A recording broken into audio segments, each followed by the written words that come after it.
Hello students, today we will discuss our next topic, that is the motion of a cylinder rolling without slipping on an inclined plane. Clear? इसमें क्या है, आपके पास एक cylinder है. Clear? This one cylinder. Clear? वो क्या कर रहा है, रोल कर रहा है इस इंक्लाइंड प्लेन पर जो कि हॉरिजॉन्टल सरफेस के साथ थीटा एंगल बना रहा है. ठीक है, और इसका मोशन डिस्क्राइब करेंगे हम आज. क्लियर? सपोज आपके पास एक सिलेंडर है. क्लियर? जो कि इस इंक्लाइंड प्लेन पर क्या कर रहा है, रोल कर रहा है. क्लियर? तो जैसे हमने कल आपको प्रीवियस वीडियो में बताया था ना रोलिंग मोशन के बारे में और kinetic energy of rolling motion. Rolling motion में दो पार्ट्स होते हैं, linear plus translational plus rotational. Clear? तो सिमिलरली ये सिलेंडर है. क्लियर? सपोज इसका कोई भी रेडियस है. क्लियर? जो कि इस इंक्लाइंड प्लेन पर क्या कर रहा है, रोल कर रहा है. क्लियर? तो किस वेलोसिटी के साथ कर रहा है, एंगुलर वेलोसिटी ओमेगा के साथ. ओके, उसके बाद अब देखो क्या कर रहा है. अब हमने इसमें क्या किया, ये सारी फोर्सेस को क्या किया है, बैलेंस किया है. क्लियर? अब देखो कैसे किया है बैलेंस. फर्स्ट ऑफ ऑल जो आपकी mg है, that is the weight of this body. Obvious है, जो वेट है वो नीचे की तरफ एक्ट करेगा, ग्रेविटी की तरफ एक्ट करेगा, लाइक दिस. तो इस तरफ उसका क्या कर रहा है, वेट एक्ट कर रहा है डाउनवर्ड, दैट इज mg. उसके बाद हमने क्या किया, ये एंगल थीटा है, इसको हमने जो mg है इसको दो कंपोनेंट में रिजॉल्व कर लिया. अब देखो ये वाला एंगल थीटा है तो ये वाला एंगल भी क्या हो जाएगा, आपका थीटा हो जाएगा. क्लियर? उसके बाद क्या हो जाएगा, इस तरफ जो उसका कंपोनेंट होगा हॉरिजॉन्टल की तरफ, like this, that is mg cos theta, क्योंकि जिसके साथ एंगल बन रहा है वो कौन सा होता है, आपका mg cos थीटा. ये हम प्रीवियस चैप्टर्स में कर चुके हैं. क्लियर? और ये वाला दूसरा कंपोनेंट क्या हो जाएगा, आपका mg sin थीटा. ओके, तो ये तो mg के कंपोनेंट रिजॉल्व हो गए. उसके बाद एक और फोर्स लग रही है, that is F. It is a frictional force, जो हमने थर्ड चैप्टर में किया था ना, फ्रिक्शनल फोर्स, वो वाला. वो अब मोशन इस तरफ हो रहा है आपका. क्लियर? और जो आपकी फोर्स है ऑब्वियस अपोजिट लगेगी ना. अब मोशन इस तरफ हो रहा है आपका, इस तरफ डाउनवर्ड वो इंक्लाइन रोल कर रहा है, तो जो सरफेस है उसको अपवर्ड की तरफ फोर्स लगाएगा, दैट इज फ्रिक्शन फोर्स, क्योंकि उसको रोकने की कोशिश करेगा. क्लियर?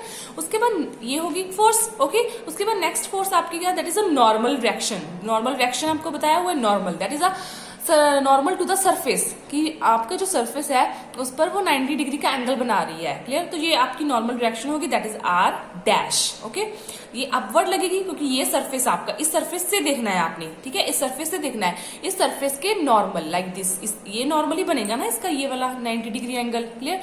तो ये होगी उसकी नॉर्मल फोर्स. अब उसके बाद देखो क्या किया, first of all R dash. अब जो ये वाली आर डैश है इसको कौन सी फोर्स बैलेंस कर रही है, mg cos थीटा. ऐसे कर रही है ना, ये आर डैश जो है आपका वो ऊपर की तरफ है और ये mg cos थीटा नीचे की तरफ है. तो ये एक दूसरे को क्या करेंगे, बैलेंस करेंगे. So that's why R dash is equals to mg cos theta. उसके बाद हमने लीनियर इक्वेशन की इक्वेशन लगाई है, दैट इज ma आपकी कौन सी फोर्स होगी, mass into acceleration, that is accelerating force. जो नीचे की तरफ जा रही है फोर्स आपकी, मतलब नीचे की तरफ मोशन हो रहा है, that is ma. Clear? Equal to क्या है आपके पास, आप यहाँ पे देखो mg sin थीटा इस तरफ लग रहा है और फ्रिक्शनल फोर्स इस तरफ लग रही है. दोनों एक दूसरे के ऑपोजिट है, mg sin थीटा और जी आपकी फ्रिक्शनल फोर्स. तो हमने क्या लिख लिया, इसकी जगह पर mg sin theta minus f, क्योंकि माइनस क्यों है, क्योंकि ये एक दूसरे के ऑपोजिटिंग है. क्लियर?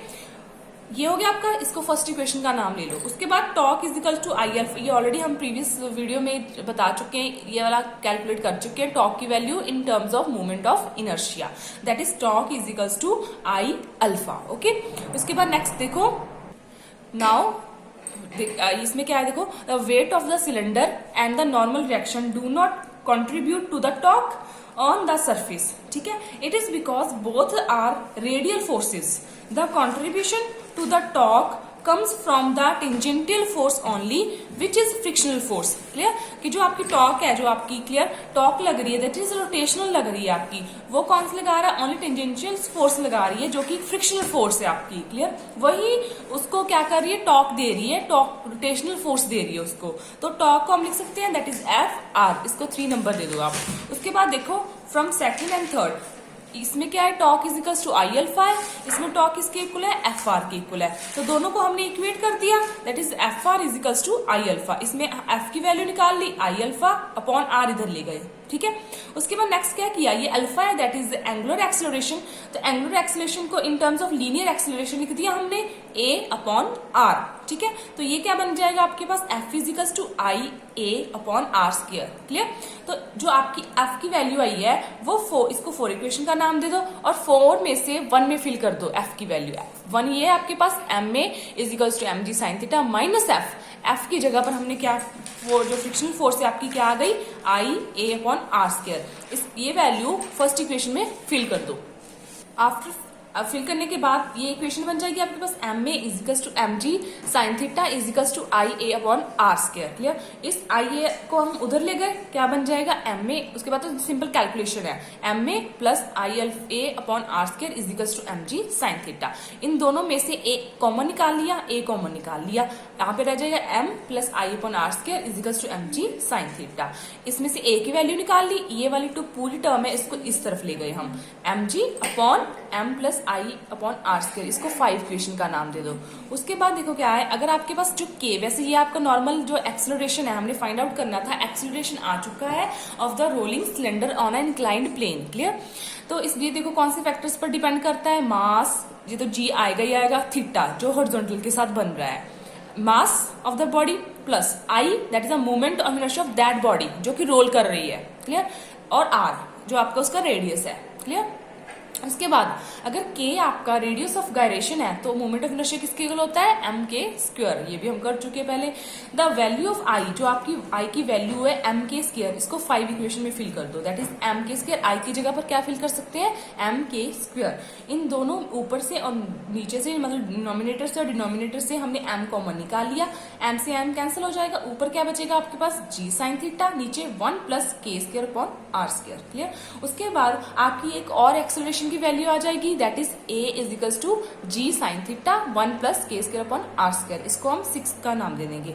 उसके बाद हमने स्पेशल केसेस लिया है कि अगर आपका जो रोलिंग बॉडी है वो क्या है, आपका सिलेंडर है, ठीक है, तो सिलेंडर का मूवमेंट ऑफ इनर्शिया कितना होता है, हाफ mr स्क्वायर। क्लियर। इस मूवमेंट ऑफ इनर्शिया की वैल्यू होती है सिलेंडर के लिए हाफ mr स्क्वायर।